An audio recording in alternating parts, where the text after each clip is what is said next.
La reciente operación ucraniana en la región de Kursk ha tenido un impacto muy significativo en la dinámica del conflicto entre Ucrania y Rusia.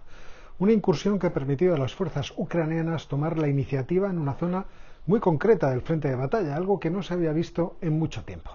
Hasta ahora Rusia había dominado la iniciativa en el conflicto y había decidido dónde y cuándo se iban a liberar los combates, forzando a Ucrania a adoptar la defensiva. Pero ahora los rusos tienen que tomar decisiones que pueden complicarles la vida. La invasión continúa, así que vamos a hablar de ello.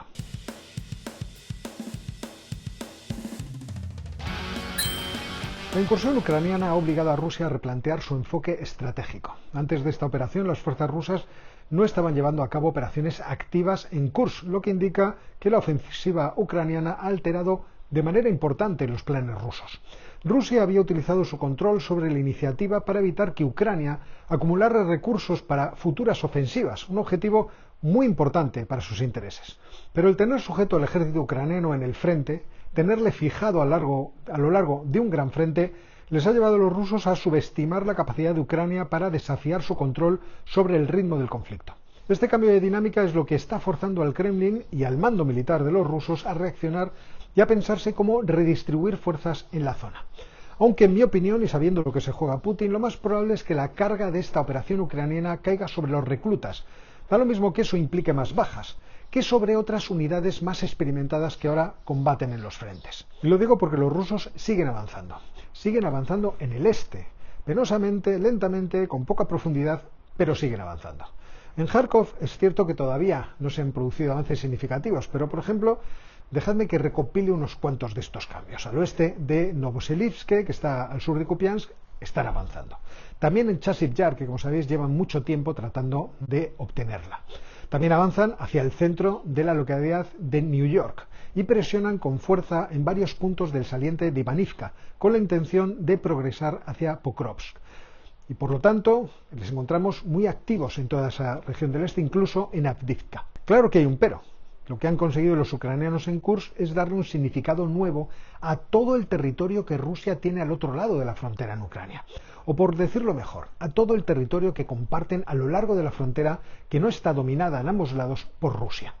¿Y esto qué significa? Pues significa que existen 1000 kilómetros hacia el noreste, que tiene frontera Rusia con Ucrania y que se acaba de convertir en una posibilidad de incursiones futuras de Ucrania. Con lo que toda esa extensión de terreno representa una amenaza potencial.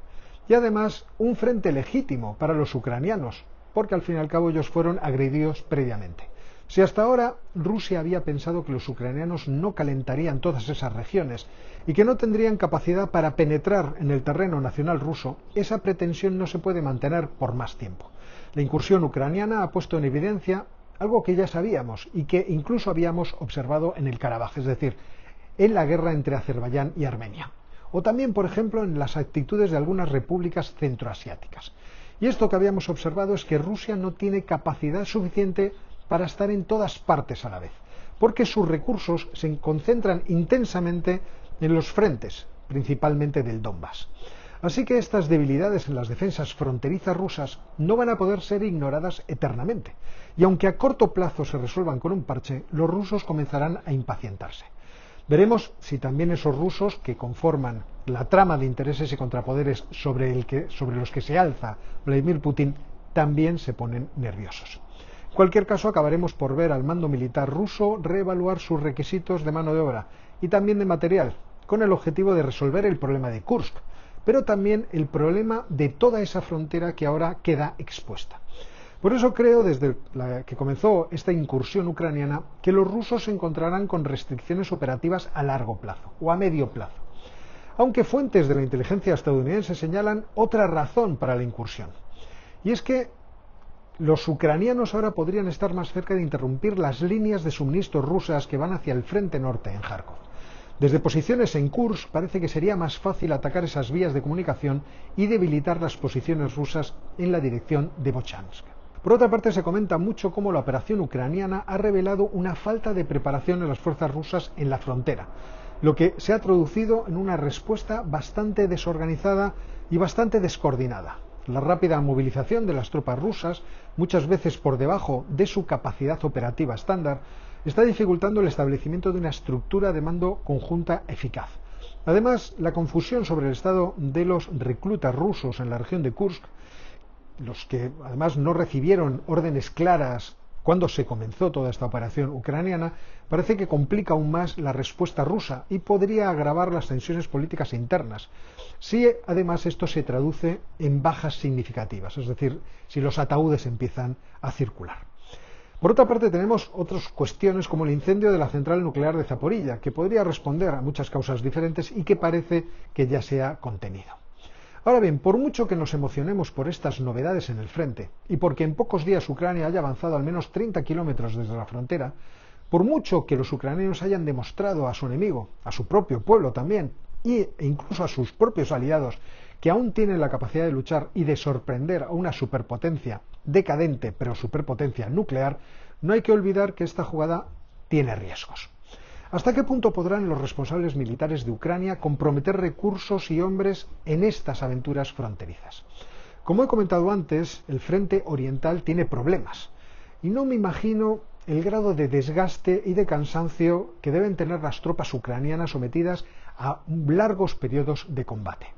Se supone que los ucranianos están refrescando el fondo de armario con más armas y más reclutas a lo largo de estos meses de verano. Pero algunos expertos señalan que distraer recursos de ese frente este puede ser muy peligroso. Por otra parte, es cierto que sigue sin vislumbrarse cuál es la intención final de la operación de Kursk. No lo digo por mí, que soy bastante ignorante, como sabéis, de cuestiones estratégicas, tácticas y de todo orden en lo que es el campo militar. Me refiero a los que saben, y a los que saben y sigo en redes sociales. Visualmente tenemos imágenes de los ucranianos retirando banderas rusas.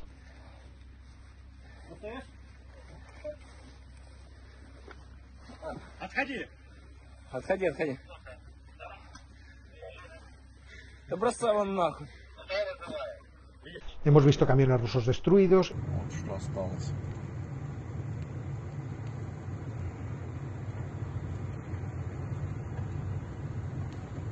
Блин, пацанов, сколько пацанов. Ё-моё. Y también hemos visto algún tanque ucraniano. Pero por ahora esto no deja de ser, ¿cómo decirlo?, conseguir una cabeza de puente. Lo que no encuentro es qué está haciendo Ucrania para fortificar sus posiciones. Es cierto que hay algunas páginas por ahí en Internet que lo afirman, que ya están excavando, pero no me parece que sean páginas muy fiables. Sin embargo, Newsweek, haciéndose eco de una noticia de la BBC que no he podido localizar, nos da un indicio de lo en serio que se lo están tomando los rusos, que están construyendo fortificaciones alrededor de la central nuclear de Kursk. Luego están tomando medidas de contingencia, por si acaso. En el Wall Street Journal, por ejemplo, el experto John Nagel cuestionaba la lógica militar de la operación considerando la presión que existe sobre las líneas defensivas ucranianas en el frente del este. Nagel sugería que Ucrania podría estar enviando un mensaje a Estados Unidos, que es su principal respaldo y aliado, para que se dé prisa en darle más recursos antes de las elecciones de noviembre y demostrando que aún Ucrania podría tener capacidad de luchar y podría aprovechar este tiempo para ganar ventaja por lo que pudiera pasar a partir de noviembre. Ya lo hemos comentado.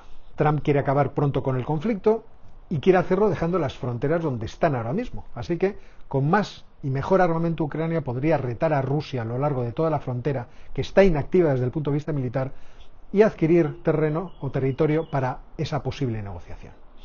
Y no creo que haya que preocuparse por las bombas atómicas rusas, tácticas o no tácticas. La amenaza no tiene, creo yo, la dimensión necesaria para que Putin autorizara una medida que se volvería en contra suya, primero, en los apoyos internacionales que tiene, que no les gustaría que usara la bomba atómica, y segundo, si el viento decidiera soplar en la dirección equivocada. Imaginaos que la nube radioactiva se fuera para Moscú. Ya sé que estoy exagerando, pero recordad el incidente de Beryl, aquella prueba nuclear francesa en Argelia en 1962, en la que el viento se llevó la nube radioactiva a 150 kilómetros de distancia y que estuvo a punto de contaminar a los mandatarios que habían ido por allí a observar la explosión. Cada noticia que tenemos acerca de los avances obviamente va acompañada de otra de las autoridades rusas anunciando que están repeliendo a las fuerzas ucranianas, aunque el Ministerio de Defensa ruso ya se le ha colado que los ucranianos han llegado a 30 kilómetros de la frontera. Pero en cualquier caso todos sabemos que el futuro de la incursión en Kursk va a depender de las reservas disponibles de ambas partes y de cómo las desplieguen sobre el terreno. Ucrania necesitará desplegar más personal y recursos militares para mantener este impulso, mientras que Rusia buscará contraatacar rápidamente y utilizar su superior potencia de fuego, incluidos, entiendo yo, bombardeos aéreos. Si al final se fijan las posiciones y se quedan todos quietos, entonces ya los bombardeos no serán aéreos, sino que serán los convencionales. Y en mi opinión, ya lo he dicho antes, el principal problema de la operación es que no va a cambiar a corto plazo lo que es fundamental por ahora en el conflicto, es decir, dónde está la pomada. Me refiero a las líneas del frente en el este de Ucrania, donde las tropas rusas avanzan lentamente contra las fuerzas ucranianas, que por ahora están superadas en número y armamento. ¿Todo esto puede cambiar a medio plazo? Yo creo que sí, que puede hacerlo. ¿Es el medio plazo un plazo demasiado largo? Puede que sí, en efecto. Algunos oficiales ucranianos ya están cuestionando que esta haya sido la mejor decisión, y lo hemos leído en algunos periódicos, porque llevar fuerzas de un lado donde se necesitan a otro donde hay una aventura causa una lógica inquietud, como podemos comprender. Y esto es todo lo que os puedo contar por hoy. Si os ha gustado el vídeo, suscribíos al canal, activad las notificaciones, dadle al botón de like, considerad haceros miembros del canal para apoyar el proyecto y, como siempre os digo, nos vemos muy pronto.